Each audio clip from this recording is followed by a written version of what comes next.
Metalheads and Rockers. I'm Al Denton. I'm with Underground Noise Webzine. This is Webisode number 102. Surprisingly so, I made it past 100. That's amazing, isn't it? Woo!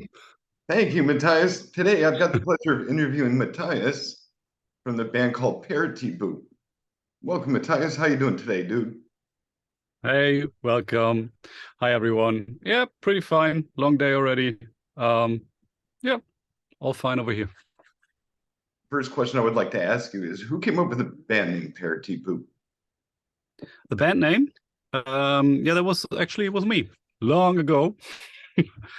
Um, yeah, I think the name goes way back. You know where it originates from? No, not a single clue. The name is it was at least here in Germany, and I think might as well be all over the world. In the 90s, the most spread computer virus going around.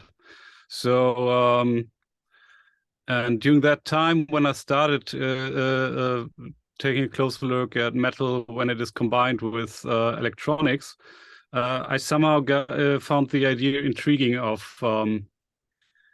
a virus like a virus can be something on a computer, but also can be something biological. So I thought, yeah, maybe it's a fitting name.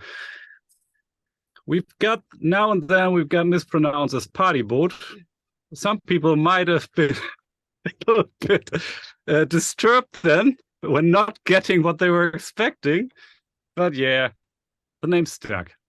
Party board. That's That the sounds, that kind of sounds like you're going to get out the monopoly and just start going ham on it, saying, okay, I own this property and that property, go to jail. difference. That's pretty funny that somebody would actually call you guys party board. I'm like, how do you Yeah, get out of I that? think it was autocorrect, I guess. Yeah. I was about to say, auto check or something like that. Yeah. Yeah, seem closer in German because Boot, the boat in German is Boot. It's Boot as Boot. So I Yeah. guess what people get the wrong idea. Yeah. They I'm need not sure that doesn't happen too often. they might need to get out their reading glasses and look at it a little bit closer. Well, definitely. My next question for you, Matthias, would be what songs stood out to be your favorite off this new album that you guys are putting out? For me personally, I would say the title track, Fast Forward, and also Too Late and Into the Night are my Ah, favorite of it. um, always difficult to pick a favorite. Yeah, I'd say Fast Forward definitely. I think it brings the message across very well. I like how the music and lyrics, everything work together to get this straightforward idea. But I think from a composition standpoint, I think Nightmares or the combination Into the Night and Nightmares would be my favorite. There's a lot of fun things in that song. That's really cool.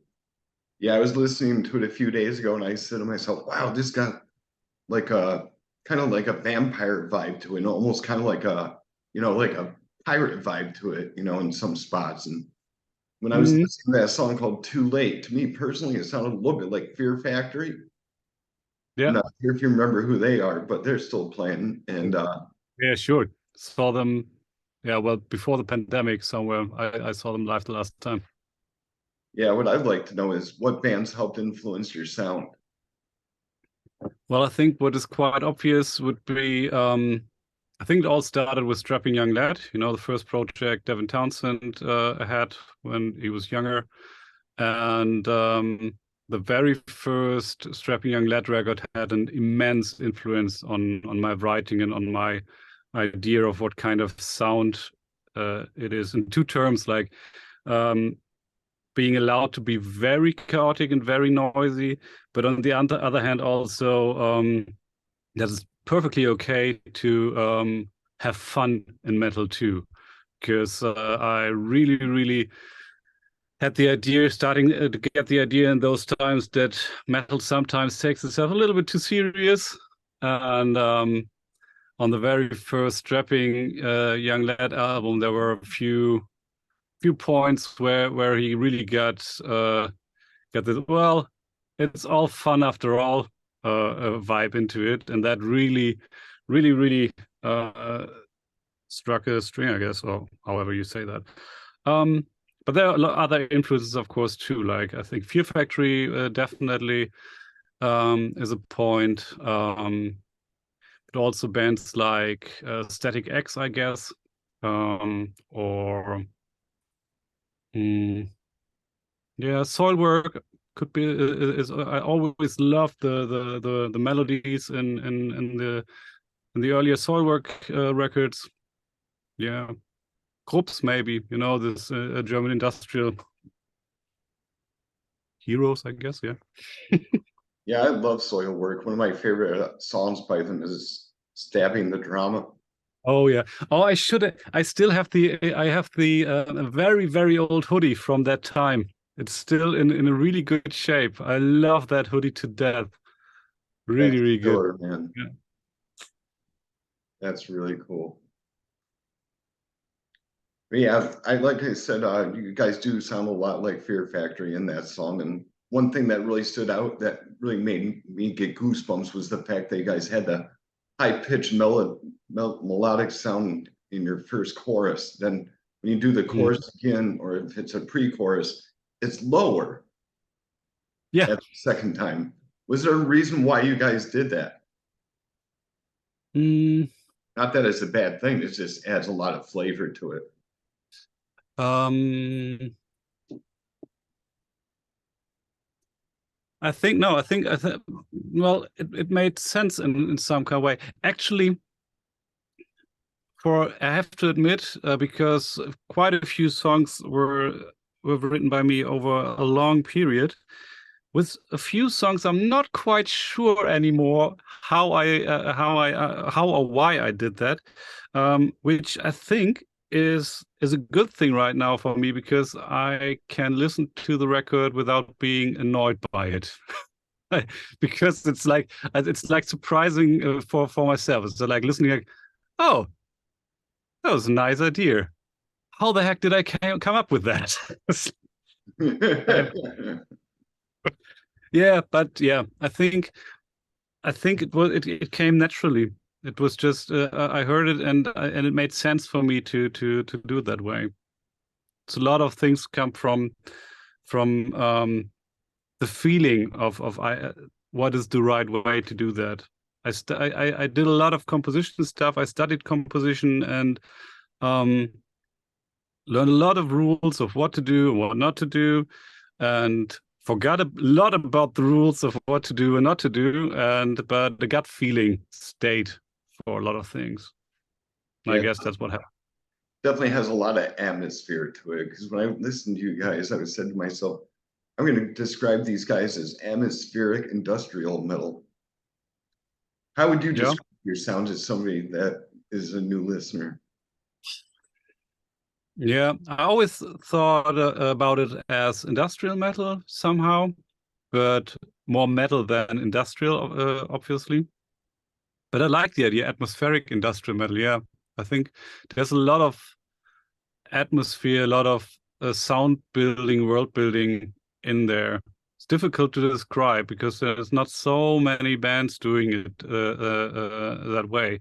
And I think they all have the problem that there's not a real description. They just are somewhere in between. Yeah, because like I was telling you, that song "Too Late" was like a big punch to my face, kind of like a unvulgar display of power by Pantera. If you can picture that image, yeah, Yeah, sure. that's how I feel. I'm like, but there's no fit there. So it's like, come on, where's the fist? Again, man, I need another one. Or they got slugged so many times before they found the actual perfect picture for him. And then Yeah. they had on their cover, and I'm like, holy shit, man, that's fucking sick. Who comes up with that? Pantera, I guess. Some people like them, some people hate them, but whatever. Well, you definitely did a lot of things for metal. Yeah.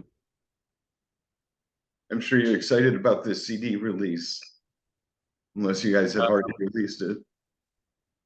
Yeah. It was I think the just 2 days ago or so the CDs arrived at our place, so we could finally take a look how the print worked out and so. And yeah, this is exciting. We've been waiting for this for a long time. I can only imagine. Yeah, Good things happen over time for sure. yeah, yeah. But yeah, it's awesome, and the print looks great. We did it together with an artist we got to know via our drummer, and we basically left her complete freedom. We just told her like, okay, here's the record, listen to it, and see what you feel, what you should be doing. And I think directly the first preview of the record cover is almost what we went with. It was directly like, oh wow, yeah, this looks awesome. And the whole way the booklet is designed, just love it. It's really, really nice. Everything I could have imagined, and we were really, really happy with the artwork of the CD, with the record itself. We are really happy, and that it's finally out there. And for such an underground niche project, a few people are actually listening from all over the world. That means a lot. That's awesome, dude. Oh. I'm proud of you guys because, like I said, I've got the promo and I said to myself, man, these guys sound really interesting and got your own unique sound. You know, not many people sound like you guys, but gotta say, my hat's off, literally. Awesome. That's great. Just need to find more bands that sound a little bit like that, because I really like that kind of music, but in the last years, it's not been so much there. It's a lot of music that is a little bit too clean, I guess. I don't know. Yeah, there's a lot of it out there like that. Well, Well, that's how. this next segment is called "Show Me Your Axe." Oh, show me your ex. Okay. You got a guitar Um, nearby that you'd like to show me? um, just a second.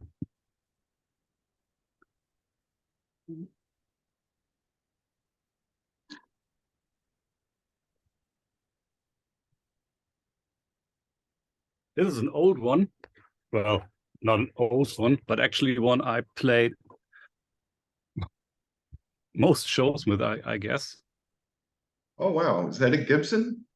No, it's a Yamaha. It's a Oh, okay. Yamaha AES 720. Which needs some love because one of the tuners broke a few days ago.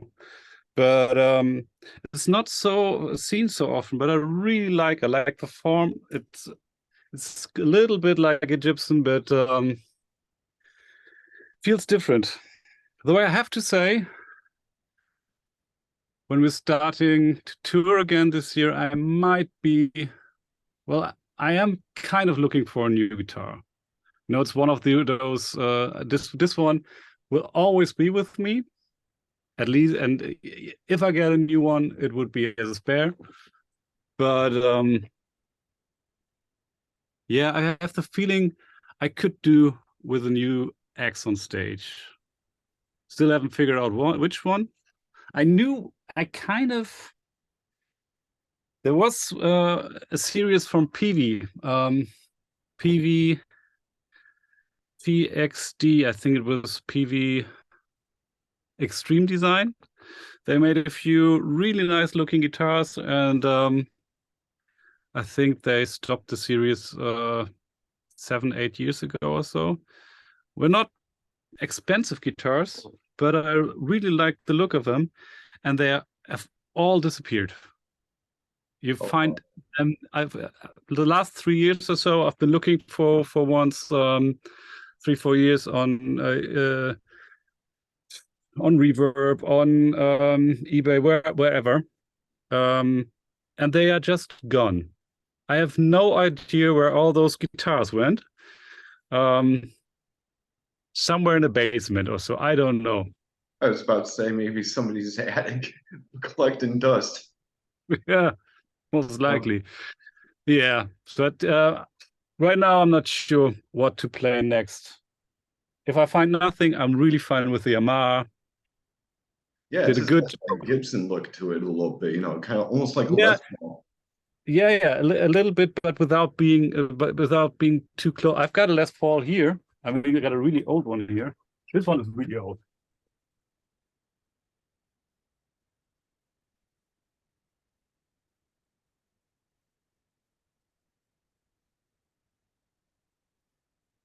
Wow, look at that. That's like that champagne color. Yeah, it's an old 70s one. You've kept that in nice shape, Matthias. Yeah, yeah, but that's something. Yeah, for studio and for music that isn't that metal as our stuff. Still Hey, love there's those. nothing wrong with that. Everybody's got a soft spot in them somewhere. Absolutely, yeah. I mean, Yeah, I was just talking with Andy from Diesel Samina yesterday, and I was interviewing him. And I said, "There's days where I could sit back, listen to Electric Light Orchestra, or I could listen to Michael Jackson or NWA, or it could be Cannibal Corpse. I could switch it up at any time I want.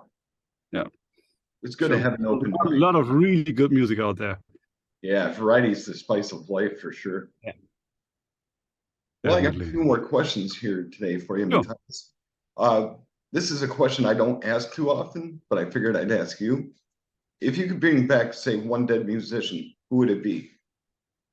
Oh, one dead musician. Hmm, that's a difficult question.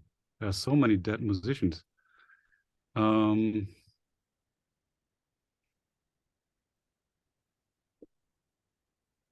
oh hell, I don't know. There are a lot.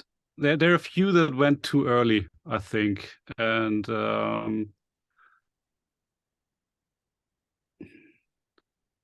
Hmm. I think I'd just the first one or two I could have thought a language barrier. Um, uh, the first one I thought of was John Lennon because he went too early. But on the other hand, yeah, yeah, same with I think Kurt Cobain, and I guess same with Amy Winehouse. I think those three are the ones that directly come to mind.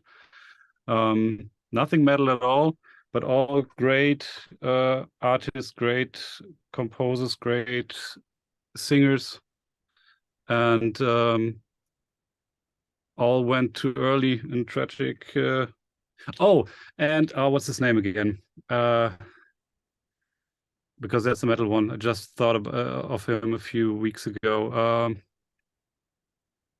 The Grip Inc. Singer. What's his name again? Oh, Uh, wait a second. I'm not I sure if can I know that one or not. Oh, Grip Inc. Was an awesome band, was a side project from Dave Lombardo when he left Slayer in 1992 or something like that. Oh, okay. That does sound familiar now that you mentioned that, because Gus Chambers. okay. Gus Chambers. He went too early. He actually, I so loved his singing voice on the Grip Inc. records, and always hoped that one day they do another one and then yeah, die too early. Yeah, I wish we could bring back World Dane from Nevermore and Sanctuary. Oh yeah, yeah, He had a quite distinctive voice. yeah. I think that's what all the ones I also had in mind. They all had a very distinctive voice and a very own way of sounding, Yeah, and those voices are missed. it was quite operatic, but with no names mentioned. Whoever told me that he sounds like Jonathan Davis from Korn, you're sadly mistaken. They don't sound anything alike. Korn sucks. Yeah, I said it. I said it just like I say about Limp Bizkit. That's another band that can just be, Well, yeah, just be with yeah, it. You know, not my thing. me either, really, man. If I see that CD laying around near me, I'm gonna pick it up and just like, here, catch. Yeah, sure. I mean, I might get a scar in somebody's head eventually, but at the same time, I don't want that to happen. I want to see Yeah, it. yeah. What's the craziest thing that you've ever seen happen while performing? It's the greatest thing. Like, have you ever seen anybody get seriously injured at a show, or say maybe you hit the wrong note and you broke your strings on stage? We were playing with a gig somewhere in the middle of Germany with a band I was quite a fan of when I was younger. Band was called Hate Squad, and like 6, 7 years later or so, I had the chance of, yay, we're going to share the stage. Awesome. Also, would be the first time I think I would see them live. And we were playing just before them, and I hit my guitar player with the guitar in the head, bleeding, had to get him to the hospital after the show, missed the show. Oh, shit. Yeah.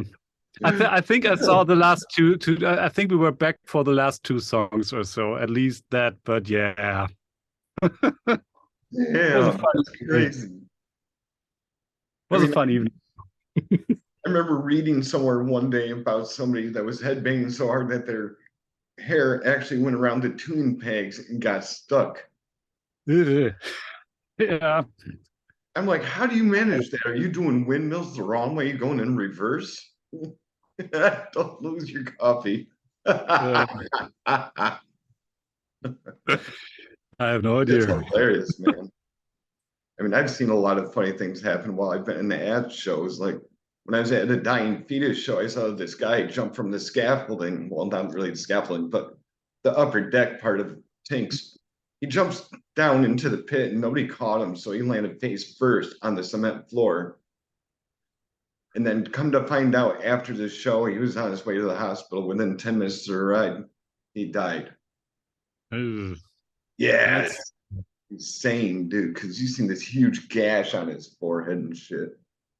ugh. But Dying Well, Fetus just kept on playing. They didn't give a fuck. They're just like, here we go. Let's keep going.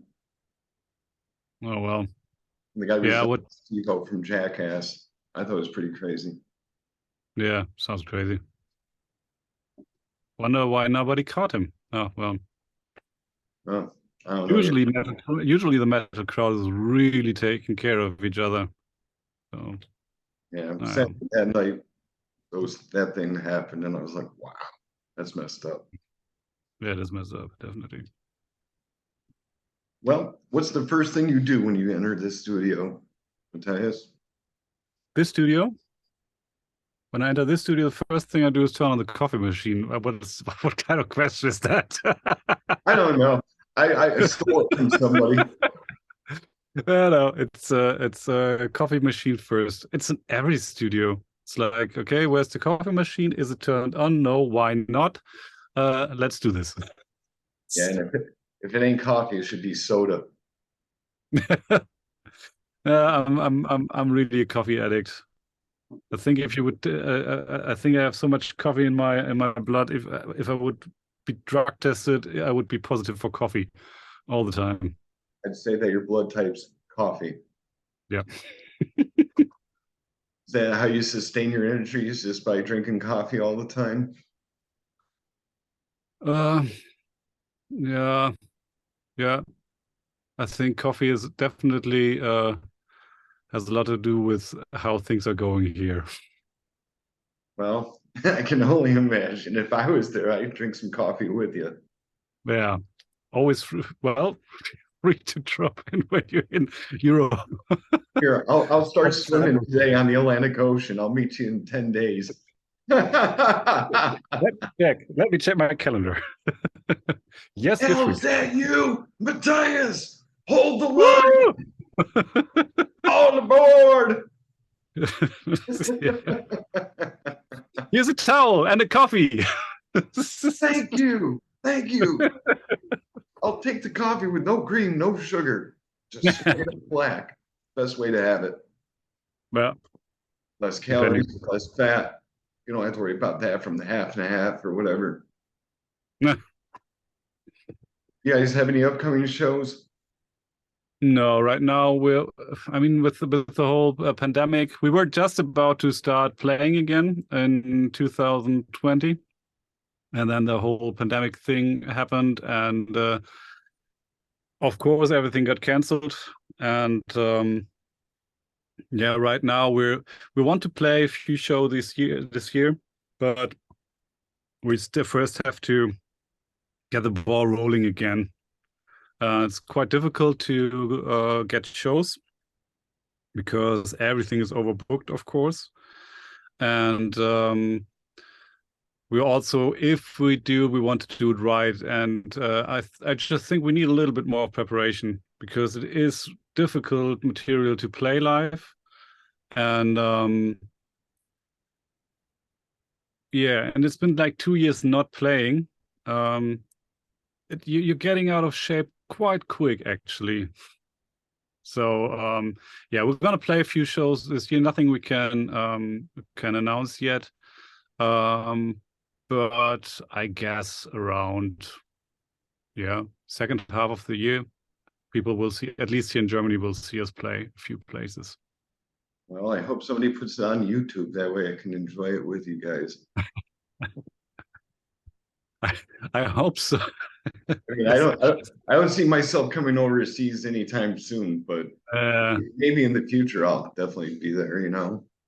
Yeah, well, maybe one day we'll be over there, but as the world works right now, doubt it. Yeah, would love to, but yeah, it's difficult these only days. time will tell, man. I'll keep my fingers crossed for you.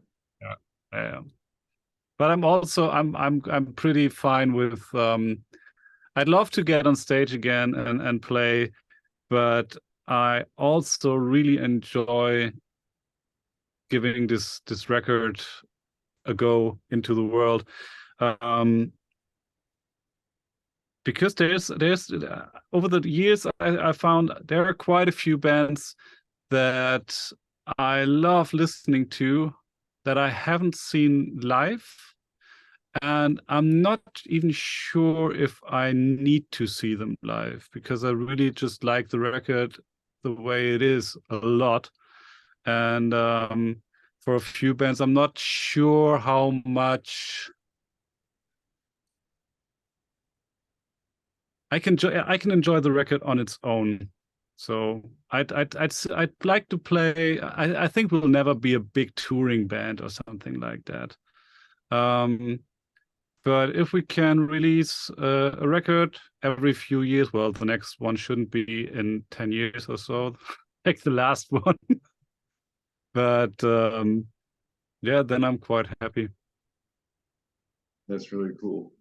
I can't wait to hear more about you guys with some of your previous music and music that comes out of the future. So that'll be fantastic. I'm really looking forward to that. Great. I like your lava lamp. Oh yeah, there are two more hidden. Yeah. At one point, I thought, well, what's the studio without a lava lamp? Hey, it adds the atmosphere, man. Yeah, definitely does. Right to it. What would you like to say to your fans who are out there that might be checking out this interview today? A big thank you to the fans that kind of stuck with us and remembered us after all these years. I mean, over the years, now and then, people were asking like, "Hey, are you guys still active?" And we were, yeah, we're kind of active there. We'll be doing another record when the time is right. And all those people who asked again and again all those years are back and are enthusiastic and love the record. And yeah, that's giving us a big push. Thank you. That's excellent. Well, I got a few minutes left here with you, Matthias. My last question for you today would be, do you have any last words for Underground Noise Webzine? Yeah, sure. Keep up the good work. That's there's a lot of spirit in the underground metal scene, and it's people like you who keep that spirit up. So, yeah, keep on going. I definitely will, sir. I appreciate your kind words. Everybody keep your horns up if you're not doing it. I don't know what to tell you. Only you can make this world more positive. And what I would suggest, listen to Parity Boot. Listen to their music really hard and give it a good listen like I have, because this band will surprise you when you don't expect it. And show them some support too. I'm sure they'd appreciate it. And show some support to all the local underground bands. Woohoo! That's right. Support your local music scene, support Underground Noise Webzine, and support each other. And make sure nobody falls in the pit. And if they do, pick him or her up. Nobody wants to get hurt. Nope.